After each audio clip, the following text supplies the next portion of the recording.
선지자들은 하나님과 이스라엘의 관계를 설명할 때 자주 혼인 관계, 결혼 관계를 통해서 비유했습니다. 오늘 본문도 보면 1절에 이렇게 말하고 있죠.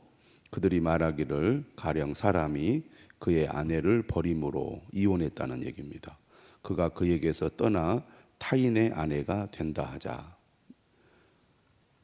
전 부인이 재혼을 한 거죠. 남편이 그를 다시 받겠느냐? 재혼한 아내가 다시 돌아와서 전 남편과 결합할 수 있겠느냐? 요즘 사고로는 뭐 그럴 수 있겠지만 고대 세계에서는 있을 수 없는 일이었죠. 모두가 다 혼인 관계에서는 공감하는, 동의하는 내용입니다. 그럴 수가 없다는 얘기죠. 그리하면 그 땅이 크게 더러워지지 아니하겠느냐. 하나님을 잘 믿고 따르는 사람들이나 지금 하나님을 향하여 반역하는 사람들이나 모두가 다 동의하고 인정하는 비유를 들어서 하나님과 이스라엘의 관계를 이야기하고 있습니다. 네가 많은 무리와 행음하고서도 내게로 돌아오려느냐. 하나님과 이스라엘의 관계가 이렇다는 것입니다. 여기서 행음한다는 것은 이스라엘 백성들이 하나님을 믿으면서도, 믿는다고 하면서도 우상을 숭배하는 삶을 사는 것을 비유로 표현하고 있는 것이죠. 2절입니다. 네 눈을 들어 헐벗은 산을 보라. 네가 행음하지 아니한 곳이 어디 있느냐. 주로 우상이 어디에 있었냐면 산에 있었습니다. 왜 산이 헐벗었습니까? 발길이 끊이지 않고 계속 왕래를 하다 보니까 우상이 있는 산이 헐벗었다는 말입니다. 그만큼 하나님의 백성들이 하나님을 버리고 우상을 숭배하는데 매우 열심이었다는 얘기죠. 네가 길가에 앉아 사람들을 기다린 것이 광야에 있는 아라바 사람 같아서 음란과 행악으로 이 땅을 더럽혔도다. 마치 창녀가 사람을 기다리는 것처럼 이스라엘 백성들이 하나님 앞에 이처럼 우상을 숭배했다는 것이죠. 그들이 우상을 숭배한 것은 그들이 그것을 통하여 자신들의 삶이 나아지고 좋아지기를 바랬기 때문입니다. 하지만 우상 숭배의 결과가 무엇입니까? 3절, 그러므로 단비가 그쳤고 늦은 비가 없어졌느니라. 이른 비는 보통 10월 즈음에 내리고 늦은 비는 그 다음 3, 4월경에 내립니다. 그래서 하나님께서 공급해 주신 그 비로 말미암아 농사를 짓게 되는데, 특별히 북이스라엘 지역보다는 남유다가 연 강수량이 훨씬 더 낮았습니다. 500mm 이하라고 합니다. 그런데 비가 그치고 내리지 않으면 남쪽은 더더욱 물 부족 때문에 제대로 수확을 거둘 수가 없었겠죠. 잘 되기를 바라고 또 좋은 수확을 거두기를 바라면서 그들이 우상을 숭배했지만 오히려 우상을 숭배한 결과는 단비가 그치고 늦은 비가 없어지는 결과를 얻고 말았다는 것이죠. 단비와 늦은 비를 주시는 분은 하나님이시기 때문입니다. 그럴지라도 네가 창녀의 낯을 가졌으므로 수치를 알지 못하느니라. 하나님께 범죄하고 행음하면서 여전히 자신들이 잘못하고 있는지를 깨닫지 못하고 부끄러워하지 아니한다는 것입니다. 네가 이제부터는 내게 부르짖기를 나의 아버지여, 아버지는 나의 청년 시절의 보호자이시오니 노여움을 한없이 계속하시겠으며 끝까지 품으시겠나이까 하지 아니하겠느냐. 우상을 숭배해도 오히려 더 상황이 악화되니까 이스라엘 백성들이 어떻게 하겠습니까? 하나님을 찾죠. 오늘날 사람들도 마찬가지입니다. 자신들의 욕심과 이익을 추구하기 위하여 하나님을 버리고 세상으로 나아가서 그것을 통하여 무언가를 얻어내려고 하는데 오히려 일이 더 꼬이고 안 되고 힘들어지면 그때야 사람들이 어떻습니까? 하나님을 찾습니다. 하나님, 나를 불쌍히 여겨달라고, 나를 좀 살려달라고, 나를 도와달라고. 그렇게 하나님을 찾는데 이스라엘 사람들도 그랬다는 거죠. 하나님께 부르짖어 도움을 요청합니다. 평소에는 기도를 안 하다가 문제가 생기면 기도하러 나오는 경우가 있지 않습니까? 근데 거기까지는 좋죠. 문제는 뭐냐? 여기 보니까 보라, 네가 이같이 말하여도 악을 행하여 네 욕심을 이루었느니라. 힘들고 다급하니까 하나님을 찾지만 여전히 행음하는 그 습관은 버리지 못하고 있다는 겁니다. 우상을 숭배하는 삶은 여전히 반복되고 있는 거죠.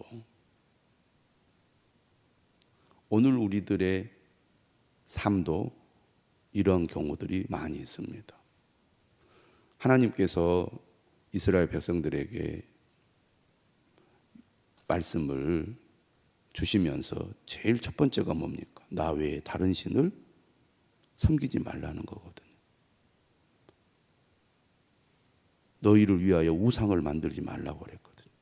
그러니까 하나님과의 관계에서 하나님 외에 다른 것이 하나님의 자리를 차지하는 것을 하나님은 결코 원하지 않죠. 그게 하나님과 언약의 관계에서 첫 번째입니다.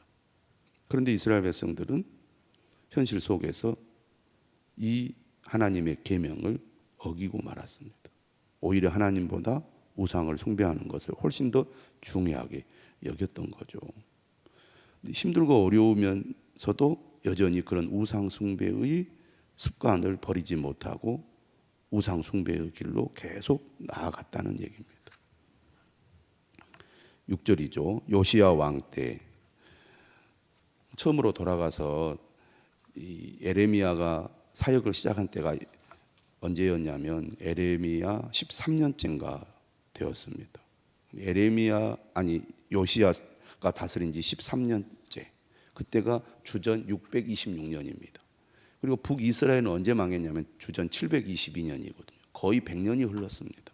그걸 여러분들이 생각하면서 이 부분을 들으시면 좋겠습니다. 요시야 왕 때 여호와께서 또 내게 이르시되 너는 배역한 이스라엘이 행한 바를 보았느냐. 여기서 배역한 이스라엘은 북쪽 이스라엘을 가리키는 겁니다.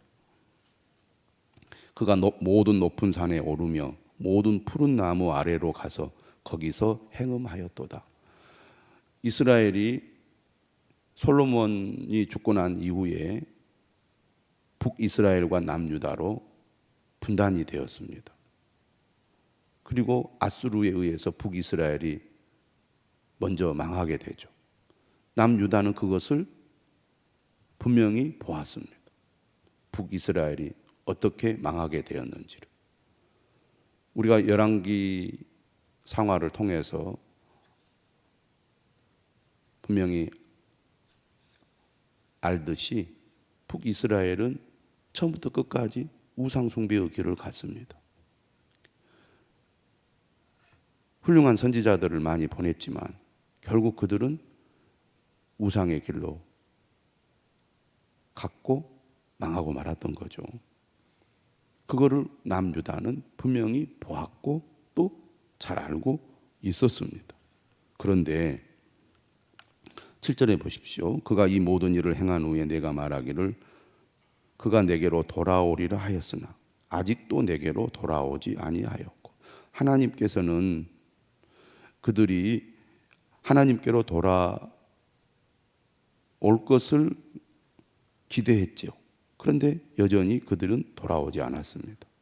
문제는 그의 반역한 자매 유다가 그걸 보았다는 거죠. 알고 있다는 얘기입니다. 내게 배역한 이스라엘이 간음을 행하였으므로 내가 그를 내쫓고 그에게 이혼서까지 주었으되, 이것은 북이스라엘의 멸망을 가리킵니다.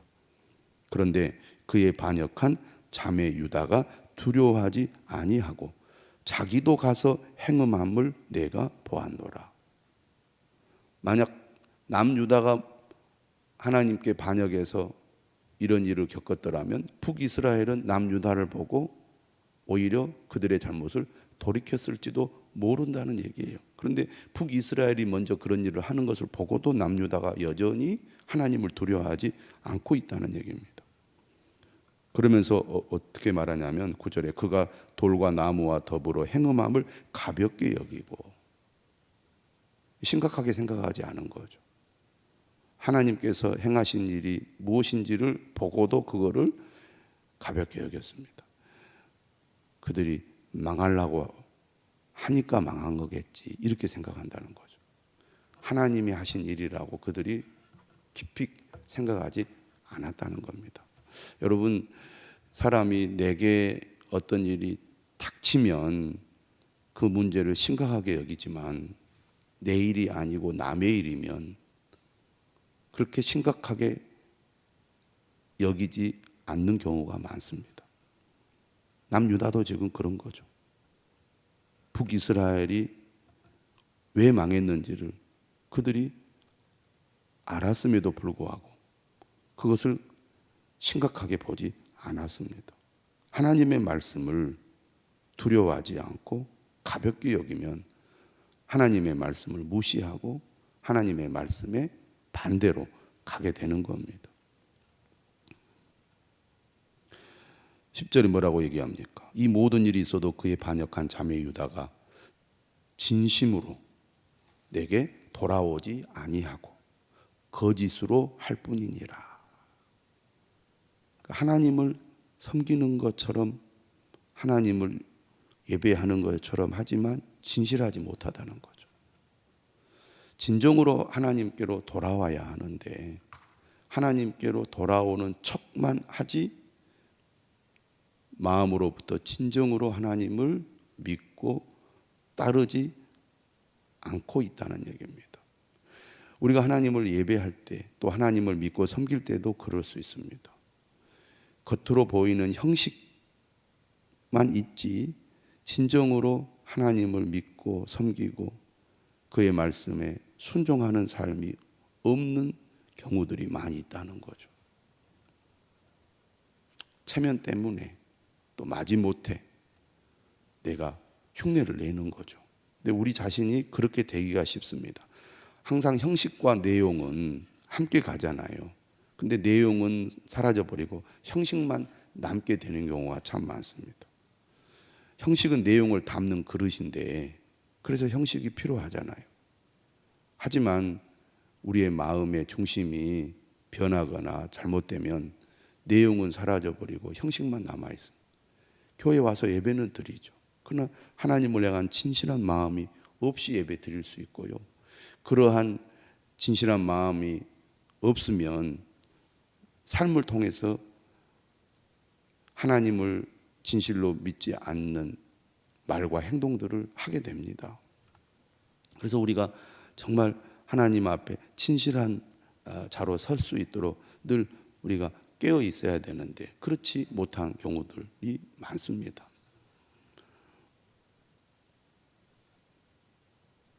그래서 11절에 뭐라고 얘기합니까? 배역한 이스라엘은 반역한 유다보다 자신이 더 의로움이 나타났나니. 북이스라엘이 악함으로 하나님이 그들을 멸망시켰거든요. 근데 지금 유다가 하는 행동은 오히려 북이스라엘보다 나쁘다는 얘기잖아요. 너희들이 더 나쁘다. 북이스라엘이 망한 것을 보고도 여전히 하나님을 반역하고 있으니 북이스라엘은 보지 못했기 때문에 망했다고 할 수 있지 않겠느냐. 너희들은 봤는데 똑같이 그러니 더 나쁘다, 그런 얘기죠.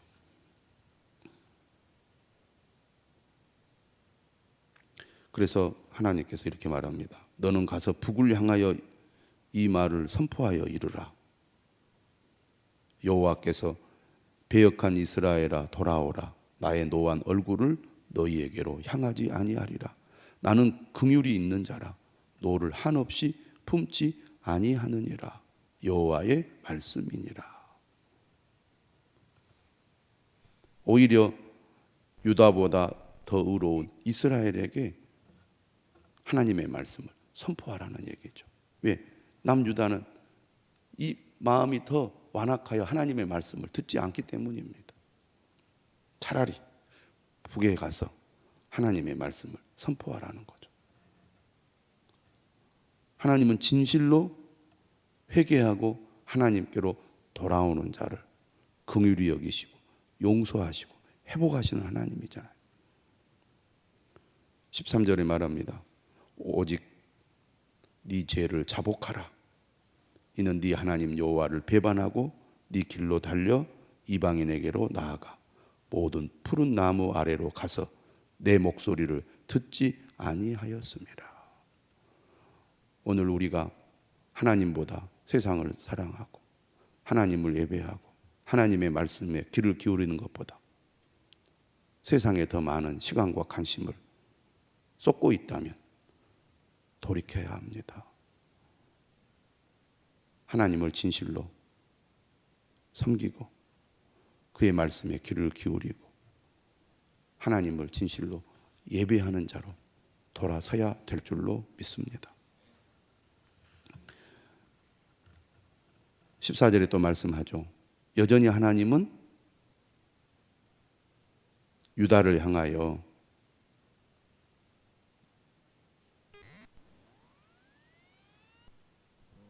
그의 사랑의 마음을 버리지 못하십니다. 배역한 자식들아 돌아오라. 나는 너희 남편임이라. 내가 너희를 성읍에서 하나와 족속 중에서 둘을 택하여 너희를 시온으로 데려오겠고 내가 또 내 마음에 합한 목자들을 너희에게 주리니 그들이 지식과 명철로 너희를 양육하리라. 우리가 진정으로 깨닫고 돌아오려면 하나님의 말씀을 듣고 하나님의 말씀으로 우리가 양육을 받아야 합니다. 너희가 이 땅에서 번성하여 많아질 때에는 사람들이 여호와의 언약궤를 다시는 말하지 아니할 것이요 생각하지 아니할 것이요 기억하지 아니할 것이요 찾지 아니할 것이요 다시는 만들지 아니할 것이며 그때 예루살렘이 그들에게 여호와의 보좌라 일컬음이 되며 모든 백성이 그리로 모이리니. 하나님의 백성들이 번성하게 될 때 그들을 보고 사람들은 깨닫게 된다는 거죠. 곧 여호와의 이름으로 말미암아 예루살렘에 모이고 다시는 그들의 악한 마음에 완악한 대로 그들이 행하지 아니할 것이며 그때 유다 족속이 이스라엘 족속과 동행하여 북에서부터 나와서 내가 너희 조상들에게 기업으로 준 땅에 그들이 함께 이르리라. 회복해 주시겠다는 것입니다. 우리가 진정으로 번성하고 회복하여 잘 되는 길은 하나님께로 돌아오는 것밖에 없습니다. 하나님을 버리고 하나님을 떠나 결코 우리가 잘 될 수 없음을 기억하셔야 되겠습니다. 하나님께로 돌아와야 합니다. 진정으로 회개하고 하나님의 말씀에 귀를 기울이는 저와 여러분들이 되시기를 주님의 이름으로 축원합니다.